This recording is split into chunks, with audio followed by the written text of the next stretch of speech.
បាទជម្រាបសួរបងប្អូនអរគ្នានេះជាញ៉ាញ់មកហើយតុបទឹកមួយនៅក្រោមជាដើបាទតុបទឹកនេះมันជាធំប្រហែលទេដូចជា1.10 ម៉ែត្រគុណនឹង2.40 ម៉ែត្របាទគឺរាងទូចដែរព្រោះនៅក្រោមជាដើហើយយើងមកធ្វើ2នាក់ថ្ងៃនេះដាក់គោដៅថាពើមួយថ្ងៃហើយប៉ុន្តែមួយថ្ងៃប៊ីសហើយបងខ្ញុំដែរគឺនៅសល់កន្លែងបាតស៊ីហ្វុងបន្តិចបាទចង់ដឹងបាទចាំមើលវីដេអូនេះឲ្យដល់ចប់ទាំងអស់គ្នាទៅយើងចាប់ដើមធ្វើហើយក៏បានថតកាត់ត្រួសដើម្បីឲ្យបងប្អូនអរគ្នាបានឃើញពីទឹកដៃជាងបាទគឺធ្វើមិនស្អាតប្រហែលទេបាទគ្រាន់តែវាមិនអន់ជាងគេដែរនិយាយចឹងបាទអរគុណច្រើនបងប្អូនអរគ្នាតែងតែចូលមកមើលវីដេអូរបស់ខ្ញុំបាទនេះគឺសកម្មភាពខ្ញុំធ្វើការរាល់ថ្ងៃបាទការងារខ្ញុំចឹងអីគឺយើងធ្វើដើរធ្វើការ៉ូធ្វើរៀបបូរផ្ទះគេហ្នឹង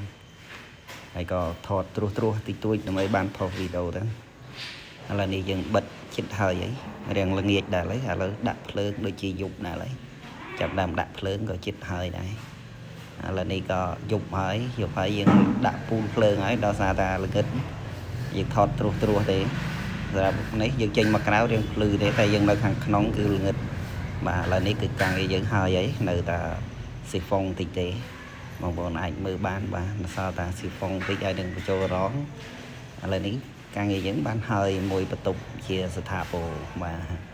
គឺយើងថតត្រួសលេងនេះហើយការងារយើងធំបាទមានច្រើនអានេះយើងត្រូវថតលេងយើងថតបន្ទប់ទូចយើងថតតាមវីដេអូបន្ទប់ទូចហ្នឹងហ្មងអរគុណច្រើនបងប្អូនអរគ្នាតែងតែចូលមកទស្សនាវីដេអូរបស់ខ្ញុំបាទកុំភ្លេចជួយ like ឲ្យខ្ញុំក្រោមពីដើបាទបន្ទប់ទឹកនេះมันជាធំប្រហែលទេដូចជា1.10 ម៉ែត្រគុណនឹង2.40 ម៉ែត្របាទគឺរាងទូចដែរព្រោះនៅក្រោមជាដើហើយយើងមកធ្វើ2នាក់ថ្ងៃនេះដាក់គោដៅថាពើមួយថ្ងៃហើយប៉ុន្តែមួយថ្ងៃប៊ីសហើយបងខ្ញុំដែរគឺនៅសល់កន្លែងបាតស៊ីហ្វុងបន្តិចបាទចង់ដឹងបាទចាំមើលវីដេអូនេះឲ្យដល់ចប់ទាំងអស់គ្នាទៅយើងចាប់ដើមធ្វើហើយក៏បានថតកាត់ត្រួសដើម្បីឲ្យបងប្អូនអរគ្នាបានឃើញពីទឹកដៃជាងបាទគឺធ្វើមិនស្អាតប្រហែលទេបាទគ្រាន់តែវាមិនអន់ជាងគេដែរនិយាយចឹង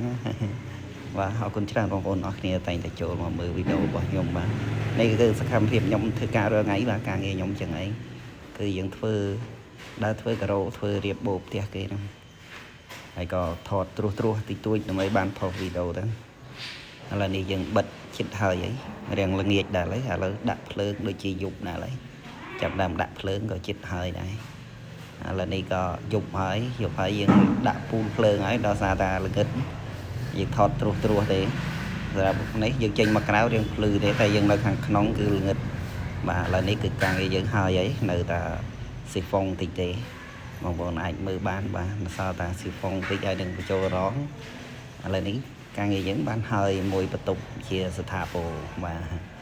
គឺយើងថតត្រួសលេងនេះហើយការងារយើងធំបាទមានច្រើន